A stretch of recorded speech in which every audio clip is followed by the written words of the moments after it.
इस viral dance का कोई जवाब नहीं है।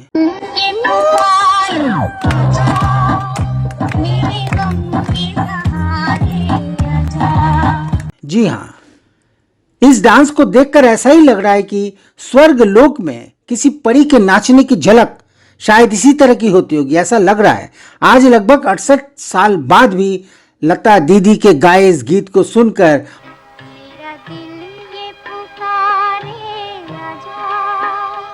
और इस डांसर को डांस करते हुए देखकर लता दीदी के गाए इस अमर गीत की याद आ ही गई।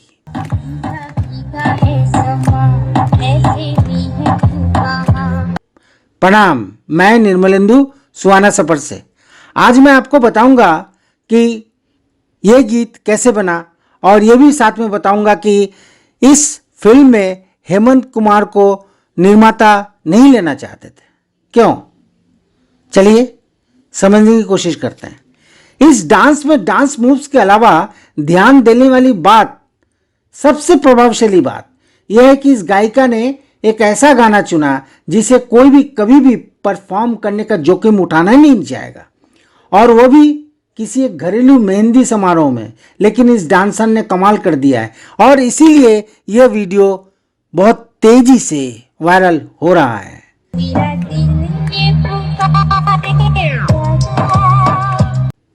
दरअसल 1954 में आई थी फिल्म नागिन। हैरानी की बात तो यही है कि नहीं इस डांसर ने इस वायरल वीडियो में कोई फैंसी डिजाइनर पोशाक पहनी हुई है और न ही उन्होंने किसी भी रंगीन पोशाक या भारी मेकअप को कैरी की है। Very simple, very very simple और सुंदर डांस और बेहद ही खूबसूरत एक अमर गीत।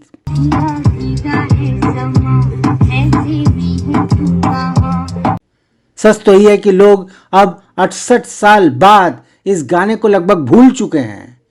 इतने सोलो गीत पर कोई भी लड़की इस गाने पर परफॉर्म करने की हिम्मत ही नहीं कर सकती, लेकिन इस पाकिस्तानी लड़की ने न केवल हिम्मत जुटाई बल्कि इतना अच्छा परफॉर्म किया जिसकी जितनी भी तारीफ करें कमी है।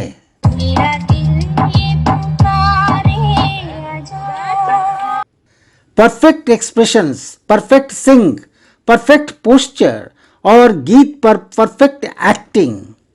चेहरे के हाव भाव को आप बहुत अच्छी तरह देखेंगे तो आपको समझ में आ जाएगा एक सोलो गीत पर इस तरह से परफेक्शन बहुत ही नामुमकिन काम है। इस वीडियो की खासियत यही है कि कई बार देखने के बाद भी मुझे पर्सनली यही लगता है कि कोई भी इस बार बार देखकर बोर नहीं होगा।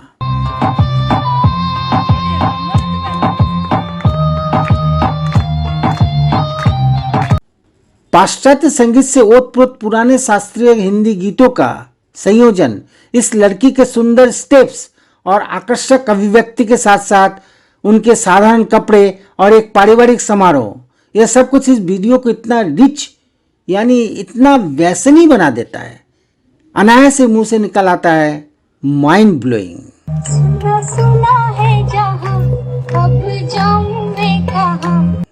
जी हाँ, माइंड ब्लोइंग। नागिन 1954 में बनी हिंदी भाषा की फिल्म है। निर्देशक थे नंदलाल जसवंत लाल और लिरिक्स राइटर थे राजेंद्र कृष्ण, हामिद भट्ट और विजन भट्टाचार्य। इसमें वैजयंती माला और प्रदीप कुमार मुख्य सितारे हैं। इसमें जीवन का भी बहुत बढ़िया रोल है। मेरा दिल ये पुकारे आजा। यह 1954 की सबसे ज्यादा कमाई करने वाली फिल्म थी। यह फिल्म आंशिक रूप से टेक्निकलर में बनाई गई थी, जिसमें हेमंत कुमार का संगीत है जो बेहद सफल रहा एवं उन्हें इस वर्ष का फिल्म फेयर पुरस्कार भी प्राप्त हुआ था। इसमें इस हिट गीत को मन डोले मेरा तन डोले जो कि बीन की धुन पर बनाया गया था।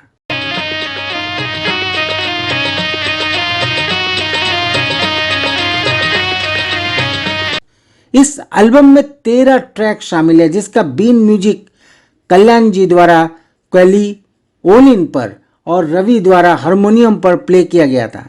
बता दें कि ये दोनों दिग्गज पहले संगीतकार हेमंत कुमार के निर्देशन में काम करते थे और बाद में स्वतंत्र संगीत निर्देशक बन गए। गीत राजेंद्र कृष्ण द्वारा लिखे गए थे। LP gramophone record the gramophone company of India द्वारा बनाया गया था, जिसे अब सारेगामा के नाम से जाना जाता है। बीन संगीत पर कल्याण जी और रवि साहब की धुन ने सबका मन मोह लिया था। आपको बता दें कि इस धुन की चर्चा घर घर में होने लगी थी। केवल इस धुन को सुनने के लिए लोग सिनेमा हॉल तक खींचे चले गए थे।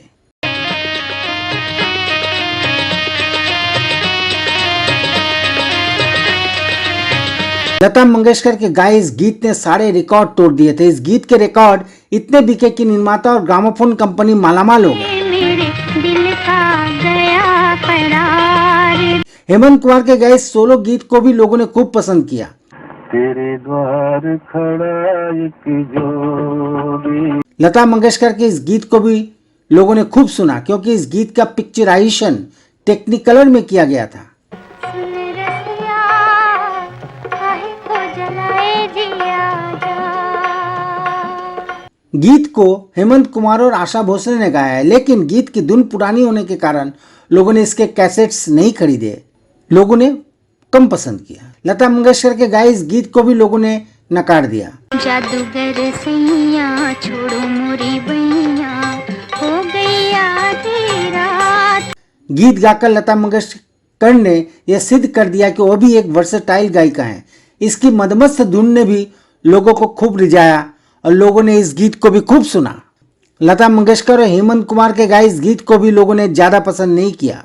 मेरा बदली में छुप गया चांद रे। लता मंगेशकर के गाए इस गीत की बात ही निराली है, लेकिन बहुत ज्यादा निराश कर देने वाला गीत होने के कारण इस गीत को भी लोगों ने कम ही सुना। पर्दे के पीछे का एक और सच आपको बताना चाहिए। हेमंत कुमार को इस फिल्म का संगीत निर्देशक बनाने के फैसले के खिलाफ थे नागिन के निर्माता। वो नहीं चाहते थे कि हेमंत कुमार संगीत निर्देशक बने। उन्होंने खुलकर अपनी नाराजगी जाहिर की थी, लेकिन निर्देशक के सामने उनकी एक नहीं चली, क्योंकि निर्देशक को पता था कि हेमंत कुमार ही वो कमाल कर सकते हैं। इसलिए उन्होंने निर्माता को समझाया कि हेमंत कुमार का क्या मतलब है। उन दिनों हेमंत कुमार की बंगाल में तूती बोलती थी। दरअसल हुआ ये कि प्रीमियर शो के बाद निर्माता ने सरेआम कहा कि फिल्म अपने संगीत के कारण फ्लॉप हो जाएगी। उन्होंने ऐसा इसलिए कहा था कि हेमंत कुमार के परिवार के ही किसी सदस्य ने फिल्म रिलीज होने से कुछ समय पहले एक बांग्ला पत्रिका में लिखा था कि ये गाने नहीं चलेंगे, फिल्म फ्लॉप हो जाएगी। उसी पर उन्होंने टिप्पणी की थी। लेकिन हैरानी की बात तो यह है कि निर्माता की बात गलत साबित हो गई, क्योंकि हम अभी भी नागिन के गाने सुन रहे हैं। यही उपलब्धि है। हालांकि फिल्म के हिट होने के बाद निर्माता ने हेमंत से स्वयं फोन करके माफ़ी मांगी। माफ़ी इसलिए भी मांगी क्योंकि इस एल्बम के गीतों ने सबसे ज़्यादा पैसा कमा कर दिया था निर्माता को। कई बार लोग कहते हैं इसी फिल्म का गीत मन डोले मेरा तन डोले की धुन और मेकिंग के बारे में कुछ बताएं।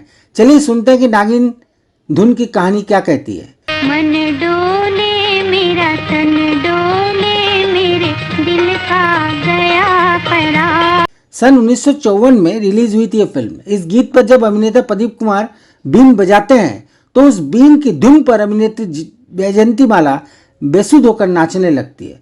सच तो यह कि बीन की इस धुन ने लाखों करोड़ों लोगों पर ऐसा जादू चलाया था कि आज तक वो जादू कायम है। जबकि फिल्म नागिन के बीन धुन को आए 68 साल का लंबा अरसा हो गया है, लेकिन इस बीन का आज तक कोई और ऐसा मधुर तोड़ नहीं निकल पाया है। आप सब अच्छी तरह से यह जानते हैं कि आज भी बहुत सी फिल्मों और गीतों में सपेरे की धुन इस पुरानी बीन धुन पर ही आधारित होती है। इस बीन वाली धुन को बनाया था संगीतकार कल्याण जी आनंद जी की उस संगीतकार जोड़ी ने, जिन्होंने आगे चलकर सन 1960 से 1990 तक यानी 3 दशकों तक कानों में रस घोलने वाली एक कर्णप्रिय धुन देकर सिने संगीत को मालामाल कर दिया था। फिल्म संगीत की दुनिया की सुपरहिट जोड़ी के कल्याण जी 20 साल पहले ही हमें छोड़कर चले गए, लेकिन कल्याण जी के जोड़ीदार और छोटे भाई आनंद जी अब 68 साल क्रॉस कर चुके हैं। फिल्मों में संगीत देना तो इन्होंने बरसों पहले ही बंद कर दिया था, लेकिन आनंद जी इसके बावजूद आज भी संगीत के लिए समर्पित हैं। आनंद जी ने एक बार कहा था कि नागिन फिल्म से पहले फिल्मों में बीन के लिए सपेरे की असली बीन को ही बजाया जाता था, लेकिन उसमें खास मजा नहीं आता। तभी भाई साहब कल्याण जी लंदन से एक नया संगीत यंत्र कलवाई लिन लेकर आए। इसमें अलग अलग किस्म की बहुत सी ध्वनियाँ निकलती थी। बता दें कि ये वाद्य यंत्र कीबोर्ड का पुराना रूप है और धुन फूंक मार कर नहीं बल्कि उंगलियों से बजाई जाती है। कल्याण जी ने उन्हीं ध्वनियों के माध्यम से बीन की यह धुन ईजाद की है। तब नागिन का संगीत हेमंत कुमार दे रहे थे। कल्याण जी हेमंदा के सहायक थे। मैं भी भाई साहब के साथ ही मिलकर काम करता था। उन्होंने ये बात खुद बताई थी। इस गीत पर डांस परफॉर्म करके पाकिस्तान की इस अदाकारा ने सभी डांसर्स और एक्ट्रेस को मुसीबत में डाल दिया है, क्योंकि कोई भी, जी हाँ, कोई भी इस डांस को कॉपी सही तरीके से नहीं कर सकता। मैं इसलिए ऐसा भी कह रहा हूँ क्योंकि ये इतने आसान स्टेप्स हैं कि हर कोई कॉपी कर सकता है। लेकिन सर, एक सच ये भी है कि इस पाकिस्तानी डांसर के सिंपल एक्सप्रेशन को कोई भी कॉपी नहीं कर सकता। जी हाँ, उस अदाकारा का जो एक्सप्रेशन है वो लाजवाब है। जैसे दिलीप कुमार के सिंपल एक्सप्रेशन को आज तक कोई कॉपी नहीं कर पाया है। जैसे रफ़ी साहब का हंसते हुए गाने की शैली को आज तक कोई कॉपी नहीं कर पाया। जैसे राजकुमार के डायलॉग डिलीवरी को आज तक कोई कॉपी नहीं कर पाया है। जी हाँ, डांस में सबसे आकर्षक चीज़ है उस अदाकारा का एक्सप्रेशन, जो कि बेहद यूनिक और ख़ास है। और इसीलिए यह वीडियो बहुत तेज़ी से वायरल हो रहा है, लोग देख रहे हैं और पुरानी यादों में खोकर उस गाने को यूट्यूब में ढूंढ रहे हैं जिस गाने पर इस अदाकारा ने डांस किया है। तो आज बस इतना ही।